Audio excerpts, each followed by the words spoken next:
I want to walk you through a real case study from a recent year-end session I had with service-based leadership team.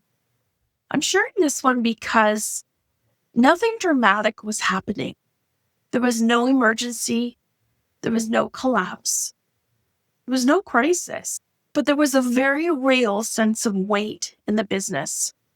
And in my experience, that's often the most dangerous place for a CEO to ignore.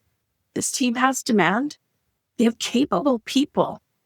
And momentum, well, it's starting to return.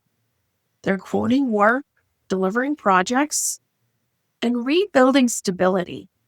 On paper, things look great. But conversations kept circling to the same feeling. There's so much that they want to improve, and everything feels urgent. Lead generation, pricing, sales, delivery, cash flow visibility, everything mattered, and it felt like it all needed attention now. And that's when businesses, they start to feel heavier than they actually need to be. Here's what became clear very quickly. Nothing was broken. The business wasn't failing. The team wasn't underperforming. The CEO wasn't missing anything that was obvious. The problem wasn't effort. The problem was order. They were trying to work on multiple foundational areas at the same time without a clear sequence. And that's what happens when clarity disappears or gets muddy. Once we slow down the conversation and actually mapped things properly, the shift was obvious. Some things simply have to come before others. You can't improve lead generation until you're clear on who you actually want to serve. You can't optimize sales if you haven't filtered for the right opportunities. And you can't talk about scaling if your financial rhythm still lives in your head. As soon as we reordered the priorities, something changed. The pressure, it dropped. Not because the work that needed to be done disappeared. It was because the work finally made sense. Another really important shift came from reframing how different services support the business. Instead of treating every engagement the same, we looked at purpose. Which work stabilizes capacity and covers overhead? Which work is designed to build margin and long-term profits?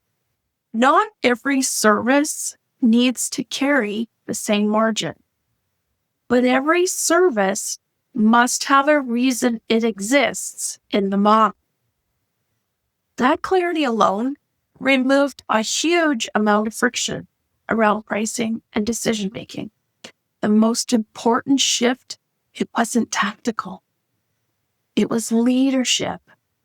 And the CEO stopped being the system. And instead of holding everything in their hand, ownership was assigned, rhythms were installed, visibility moved out of memory and into the structure, and decision-making actually slowed down so it could get better. That's what real leadership evolution looks like. By year end, this business moved from a loss the previous year into profitability. Not explosive growth, not flashy numbers, but real traction, real stability, and a clear grounded plan for Q1. That's what structure does first. It creates traction before it creates scale. And if your business feels heavy, even when it's working, I want you to hear this.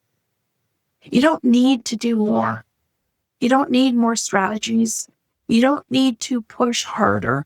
You just need the right order. And most overwhelm has nothing to do with motivation.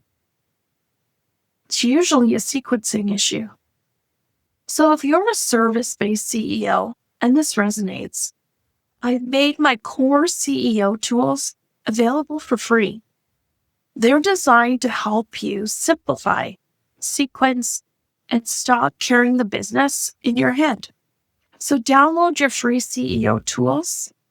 And if you want deeper structure, systems, and implementation support, you'll find more information in the description box below.